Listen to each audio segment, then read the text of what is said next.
stretching it. And of course, he could have protected us from the biggest villain of all, George R.R. Martin. And the main point of this first story is, Tim Howard, sir, you are a bamf. There are very few times I can say in a game, yeah, we lost, but that one guy was amazing. And from there, I want to share some stuff I love today, and Today in Awesome, sponsored by 4humanpeoples.com. We have 5 brand new awesome designs created by the nation for the nation. They're available for 6 more days, and whether you're watching this video on your computer or on your phone or tablet using the YouTube app, you can click the annotation up here to snag one while you can, because next-gen annotations. And the first bit of awesome revolves around Star Wars. It seems the toy manufacturer Hasbro has accidentally confirmed release dates and tentative titles, starting with 2014 Rebels, 2015 Episode 7, 2016 a Boba Fett spin-off movie, 2017 Episode 8, 2018 Solo, 2019 Episode 9, and 2020 Red 5. To date, IMDb had the 2016 movie listed as an unknown, so if you're a fan of the franchise, awesome news, or potentially, childhood crushing, but let's be honest, that thing's probably crushed by the prequels. Then, in a kind of awesome I don't normally share,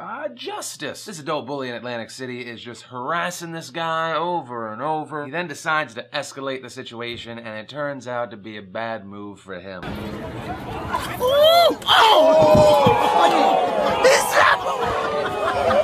Side note, no matter what, if I were to get in a fight with someone, whether win or lose, I want a black man there filming in vertical just to scream out, "You got knocked the fuck out," just for the memories. Then in a prank video I loved because it could have gone horribly wrong, but it didn't, and for some reason I feel like I would normally dislike these guys, but there's something charming about them. They decided to do the getting into strangers' cars prank. Side note, if your country allows people to have guns, don't do this ever. And in the final bit of awesome, we have our lovely lady of the day gallery, because remember that model that looked like Elsa but also a very, very gorgeous, hot, sexy type version? The Chive found her and they did their Chive thing with the pictures, and I'm in love. If you'd like to check her out for unscientific reasons, today is a day for honesty, or anything else I talked about today, links in the description down below. Then, something I just have to mention, this morning I was running a little bit late and I was like, hey nation, send me some stories. And someone sent me a story about how 421 Canadians and a Degrassi star by the name of Melinda Shankar set a Guinness World Record for most selfies taken in 1 hour, and I just have to take a moment to say that is the stupidest fucking thing I've ever heard. This is an actual quote from the Degrassi star. "I love my fans' passion for a good selfie, and I was so excited to help Skittles capture the selfie spirit and make Canadian history. And it was all made possible by her ability to take 5 selfies per minute by not giving her fans any time whatsoever to interact with her." And the main point of this story is nothing. It's stupid, but it didn't ruin my day because someone posted this picture. It's from the Chicago Pride Parade, and between Fat Jesus and that cop smirk, my day is good. Now, and really anything could happen. Then, in probably the least surprising story of the day, Rob Ford came out today to admit he has done, quote, every drug you can probably think of, except heroin, because everyone has a line they will not cross. The Toronto mayor, of course, has been in rehab, and he blamed his racist, crazy, and homophobic behavior on the substance abuse. And finally saying what everyone was wondering, will he resign? No. He said he'll wait to see the October 27th election and let the people decide. And the main point of this story is nothing. This is kind of like when your very, very obviously gay friend comes out to you and you're like, what? That's not a birthmark on your hip where it says I love cock, but it's a tattoo that says I love cock? I didn't know, but now that you say it, it all makes sense. And so to the people of Toronto, as much as I love to just kind of laugh at Rob Ford, do yourselves and even him a favor and don't vote for him. And the last bit of news is the shocking news: Israelis and Palestinians are killing each other. Did you guys know there was even like a conflict? Because this is like, what? When did this happen? Like yesterday? It just seems like, you know, this random hatred for each other is coming out of nowhere. And while if you ask these two groups, they don't necessarily have to have a specific recent reason for killing each other. The most recent reason, according to AP, is that a Palestinian teen was abducted and killed Wednesday, and Palestinians are accusing Israeli settlers of carrying out a revenge attack for the deaths of 3 Israeli youths. Palestinian president telling the Israelis they have to hold the killers accountable. Reportedly, hundreds of Palestinians in East Jerusalem have torched the light rail train stations and hurled stones at Israeli police. They responded with tear gas and stun grenades. Israel has accused Hamas militants of abducting and killing the 3 teens and has arrested hundreds of its members across the West Bank. Rocket fire from the Hamas-controlled Gaza Strip has intensified and been met with Israeli airstrikes. Israel's public security minister saying everything is being examined. There are many possibilities. There's a criminal possibility as well as a political one. I am telling everyone, let us wait patiently. So in case you were like, I wonder